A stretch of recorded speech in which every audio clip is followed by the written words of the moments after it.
시청자 여러분 안녕하십니까? 채널K 뉴스입니다. 트럼프 행정부의 이민 단속은 범죄 기록이 없는 이민자들도 무차별 단속 대상이 되고 있습니다. 지난 2월 체포된 범법 이민자의 25%가 교통 위반 때문인 것으로 나타났습니다.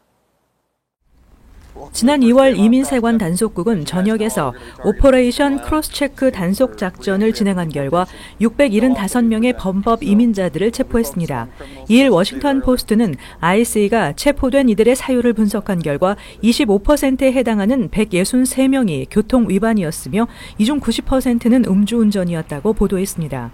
그 외 2명의 살인 전과자가 있었고 폭행 혐의 전과자가 80명, 57명은 마약 거래 혐의로 유죄가 확정된 이들이었습니다. 66명은 이민과 교통 위반 등의 혐의가 계류 중이었지만 전과가 전혀 없는 177명도 체포됐습니다. 지난 1월부터 3월 중순까지 실시한 같은 작전을 통해서도 21,362명을 체포했지만 범법 이민자는 극히 일부에 해당하는 것으로 나타나 트럼프 행정부의 현 단속 추세를 보여줬습니다. 백악관은 앞서 국가 안보를 위협하는 불법 체류자들을 집중 추방하겠다고 밝혔지만 이민자 권익 옹호 단체들이 주장하듯이 범죄 기록이 없는 이민자들도 무차별 단속 대상이 되고 있습니다. 오바마 행정부 때도 단순 불법 체류자 추방이 있었지만 임기 말에는 중범죄 불법 체류자로 대상을 제한했습니다. 한편 올해 1월부터 3월까지 체포된 이민자 수는 지난해와 비교해 32%나 급증한 것입니다. 매분이 프로그램을 통해 시민권을 기다리다 신분을 상실하는 경우가 속출하고 있습니다. 최근 군 지원자들의 신원 조회 기간이 크게 지연되면서 합법 체류 신분까지 박탈당하는 사례가 많은 것으로 나타났습니다. 현재 육군에서만 4,300여 명의 지원자가 신원 조회 결과를 기다리고 있습니다. 문제는 신원 조회를 기다리다 합법 체류 신분을 상실하는 경우가 늘고 있습니다. 군 지원자들의 신원 조회는 지난해 오바마 전 행정부 때 크게 강화하면서 평소 수개월 소요되던 기간이 대폭 늘어났습니다. 또 신원 조회를 마치기 전까지 기초 군사 훈련이나 해외 배치가 불가능하기 때문에 시민권 신청도 할 수 없습니다. 이처럼 군에 입대할 때까지만 해도 합법적 체류 신분이었지만 매분이 프로그램을 통해 시민권을 기다리다 비자 유효 기간이 만료돼 신분을 상실하는 경우가 속출하고 있습니다. 행크 미니트레즈 육군 대변인은 1,500여 명이 신원 조회 지연으로 그 신분을 상실했다고 전했습니다. 매분이 프로그램은 불법 체류 청년 추방 유예 대상자나 비자 소지자에게 입대를 통해 시민권을 부여하는 제도입니다. 통계에 따르면 매분이 프로그램을 통해 만여 명이 시민권을 취득했습니다. 하지만 최근 한인을 포함한 7명의 매분이 프로그램 지원자가 신원 조회 지연을 이유로 국방부 등을 상대로 소송을 제기했습니다. 트럼프 행정부의 무분별한 불법 체류자 체포에 이민사회의 불안이 고조되고 있습니다. 뉴저지 러커스 대학에 재학 중인 다카 수혜 여학생이 연방 이민세관 단속국으로부터 소환장을 발부받은 것으로 알려져 논란이 일고 있습니다. 러커스 대학 3학년 재학 중인 여학생 21살 카리머 안두아루는 2년 전 다카 승인을 받고 현재 합법적 체류 신분을 유지하고 있음에도 ICE로 출두하라는 소환장을 받았습니다. 범죄 전력은 전혀 없으며 다만 러커스 대학 서류 미비자 모임의 회장을 맡아 트럼프 행정부의 반이민 정책에 반대하는 활동을 하고 있습니다. 안두아루는 ICE가 나에게 소환장을 발부할 이유가 전혀 없다며 단지 다른 서류 미비자 학생들과 다른 점이 있다면 서류 미비자들의 입장을 전달하기 위해 앞에 나섰을 뿐이라고 말했습니다. ICE 뉴욕 본부의 루이스 마티네즈 대변인은 직접적인 언급은 피한 채 ICE 소환장은 개개인의 수많은 사항에 따라 발부되기 때문에 정확한 원인을 밝힐 수 없다고 말했습니다. 러커스 대학 측은 이번 사안과 관련해 긴급 회의를 소집하고 트럼프 행정부로부터 우리 학생을 보호할 것이라고 밝혔습니다. 한편 트럼프 대통령은 다카 문제에 대해서는 with heart로 다루겠다고 말했지만 이민자 사회에서는 트럼프 행정부의 무분별한 불법 체류자 체포가 가시화되는 것이 아니냐는 불안이 더욱 고조되고 있습니다. 오바마 케어 대체 법안 트럼프 케어가 이번 주 하원 표결을 앞두고 있습니다. 그러나 핵심 공화당 의원들의 반대로 연방 하원의 벽을 넘지 못할 것이라는 전망이 나오고 있습니다. 지난 3월 하원 통과에 실패한 트럼프 케어는 프리덤 코커스가 수정안에 지지를 밝히면서 백악관은 빠르면 이번 주 하원 표결을 재추진할 방침이었습니다. 하지만 또다시 연방 하원을 통과하기 어려울 수 있다는 전망이 나오고 있습니다. 이일 월스트리트저널에 따르면 트럼프 케어에 수정된 내용에 반대하는 공화당 하원 의원들이 예상보다 많은 것으로 나타났습니다. 최소 21명의 공화당 하원 의원이 수정된 트럼프 케어에 반대한다는 뜻을 밝힌 것으로 알려졌고 20명 안팎의 공화당 하원 의원은 입장을 결정하지 못한 상태입니다. 민주당 하원에서는 찬성이 단 한 명도 없는 것으로 나타났습니다. 공화당 의원들의 반대 이유는 프리덤 코커스 의원들의 요구를 반영해 당 지도부가 고친 내용에 대해서입니다. 하지만 공화당 지도부가 법안의 내용을 다시 고칠지는 불확실합니다. 트럼프 대통령은 그 어떤 것과도 비교할 수 없는 새로운 건강보험이라며 트럼프 케어를 극찬했지만 트럼프 케어가 세상에 나오려면 최소 하원 216명의 찬성이 필요합니다. 이번에도 찬성을 확보하지 못할 경우 또다시 표결을 철회할 가능성도 제기되고 있습니다. 미주 한국국악진흥회가 주최하는 세계 한국국악경연대회가 올해로 17번째를 맞았습니다. 올해는 대상 수상자에게 한국의 국무총리상이 수여되는 등 대회 수준이 한층 격상됐습니다. 보도에 김지수 기자입니다. 미주 한국국악진흥회가 주최하는 세계 한국국악경연대회가 오는 6월 26일 뉴저지 파인플라자에서 열립니다. 올해로 17회째를 맞는 국악경연대회는 그동안 전 세계에 흩어져 있는 한국인들의 국악에 대한 관심과 열정을 고취시키고 타민족에게 한국의 국악이 보급되는데 많은 기여를 해왔습니다. 해마다 대상에 장관상이 주어졌지만 올해는 대상에 국무총리상과 상금 1,500달러가 수여되며 2등에는 문화체육관광부 장관상과 상금 1,000달러가 수여됩니다.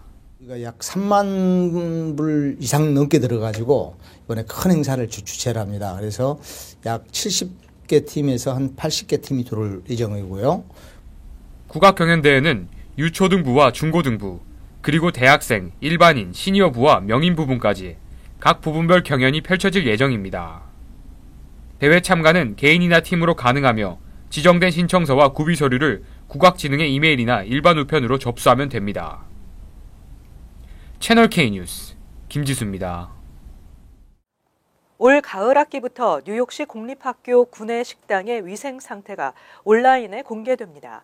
또 위생 규정 위반으로 적발된 학교는 학부모에게 이를 반드시 알리도록 하고 있습니다. 뉴욕주 의회와 교육국은 2017-2018 학년부터 교내 식당 위생 검사 보고서를 온라인에 공개하기로 합의했습니다. 현재 운영 중인 학교 급식 웹사이트에 위생 검사 보고서 섹션을 새로 만들기로 했으며 이를 통해 각 학교별 위생 상태를 알아볼 수 있습니다.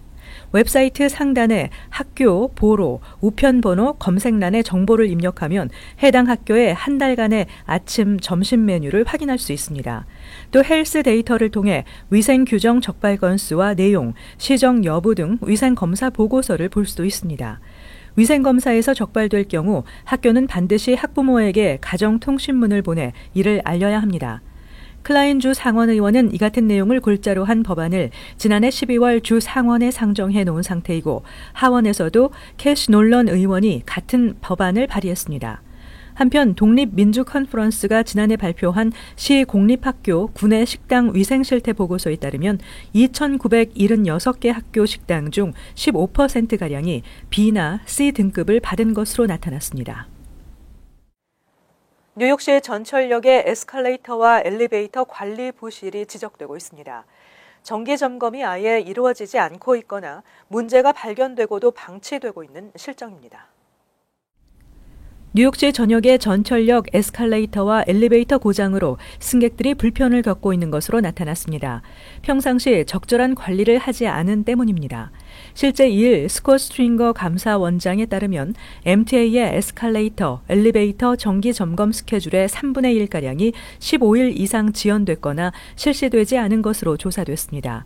시 감사원이 지난 18개월 이내에 예정돼 있던 MTA 정기 점검 스케줄 849건을 대상으로 조사한 결과 164건은 평균 15일가량 지연됐으며 21건은 점검 작업이 아예 이루어지지 않았습니다. 또 다른 104건은 정기 점검 자체가 취소됐으며 이유도 없이 취소된 사례는 31%에 달했습니다. 또 정기 점검 시 문제가 발견됐음에도 이 중 25%는 그대로 방치됐습니다. 전철역 엘리베이터, 에스컬레이터 고장은 특히 장애인의 경우 심각한 불편을 넘어 위험할 수 있습니다. 장애인 권익옹호단체는 전철과 버스 등 MTA 대중교통 시스템의 부실 관리는 심각한 문제로 대두되고 있다고 하소연했습니다. 하지만 MTA 측은 감사원의 보고서가 잘못됐다며 엘리베이터와 에스컬레이터의 98%가 정상 가동되고 있다고 밝혔습니다. 뉴욕시 식당들의 위생 상태가 크게 개선된 것으로 나타났습니다. 이 같은 성과는 식당 위생 등급제 실시의 결과로 최근 보건국 검사에서 90%가 넘는 식당이 A등급을 받았습니다. 뉴욕시 식당 위생 등급제가 시행 7년째를 맞고 있습니다. 식당 위생 등급제를 실시하면서 식당 위생 환경이 크게 개선된 것으로 나타났습니다. 2일 시 보건국은 뉴욕시 전역 식당 위생 검사를 실시한 결과 전체의 93%에서 A등급을 받았다고 발표했습니다. 식당 위생 검사 제도가 도입된 2010년 A등급은 58%에 불과했지만 2015년 85%로 늘었습니다. B등급을 받았지만 재검사를 통해 A로 향상되는 경우도 늘고 있습니다. 반면 살모넬라 감염 사례는 32%가 줄었으며 기타 위생 적발 사례도 지난 2012년과 비교해 41%가 급감했습니다. 메리 메셋 보건국장은 뉴욕시의 식당 위생은 계속 개선되어 왔다며 식당 위생 등급제는 식당과 식당 이용자들에게 모두 만족할 만한 성과를 가져다 주고 있다고 강조했습니다.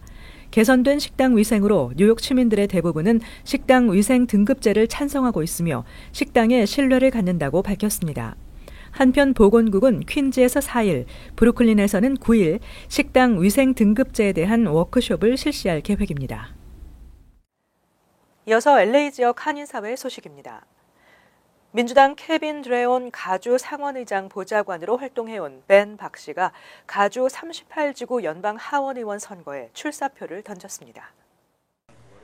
벤 박 보좌관은 오늘 LA 한인타운에서 기자회견을 열고 한인사회 정치적 신장과 지역 발전을 위해 내년 6월 열리는 38지구 연방 하원 선거에 도전하기로 결심했다며 한인 커뮤니티의 많은 성원과 지지를 당부했습니다.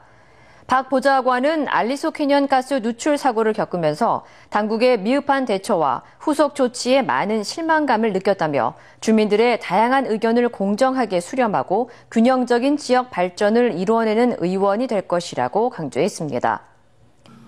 지금까지도 벌써 2년이 지났지만 해결이 안 됐기 때문에 참 실망이 많고 앞으로 미래 보면서 그 지역에 대표로 나올 예정입니다.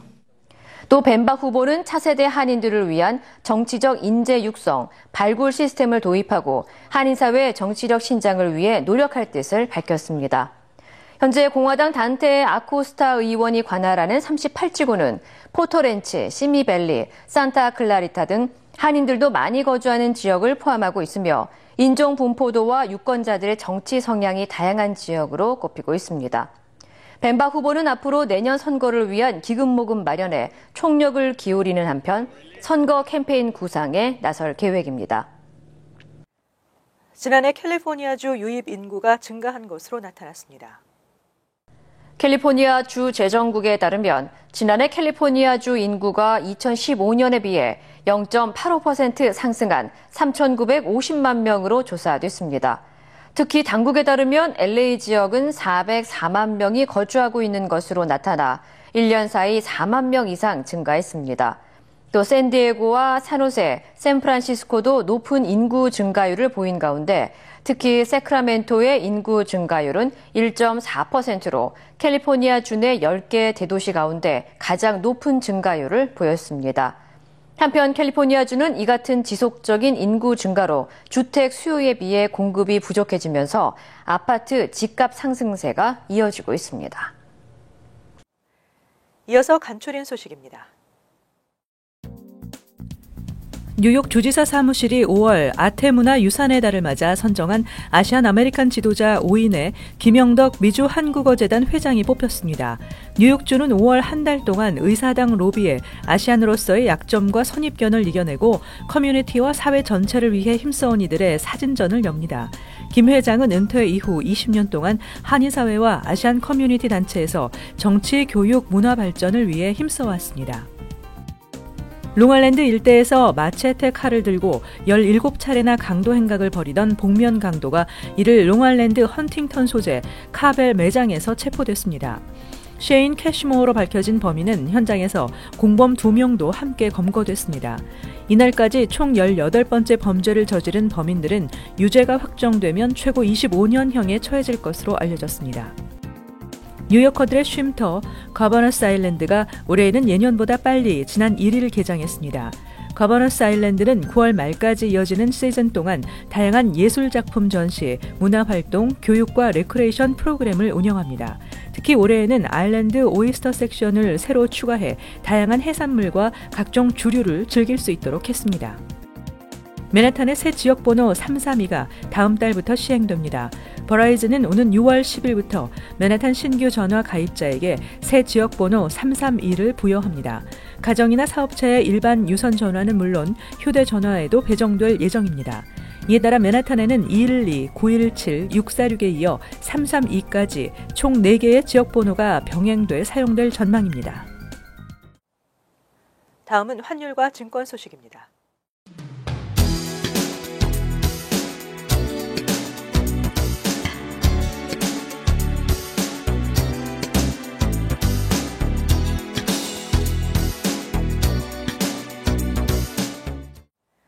끝으로 날씨 전해드립니다. 목요일은 오전 중 대체로 맑겠으나 차차 흐려지겠습니다. 낮 최고 기온은 61도, 섭씨 16도, 밤 최저 기온은 50도, 섭씨 8도 예상됩니다. 금요일은 흐리고 지역에 따라 천둥과 번개를 동반한 폭우가 예상됩니다. 토요일은 대체로 흐리고 한 차례 소나기가 내리겠습니다. 일요일은 대체로 맑겠지만 오후에 소나기가 내릴 수 있습니다. 항상 여러분과 함께하는 채널 K 뉴스 여기서 마칩니다. 시청해주신 여러분 고맙습니다.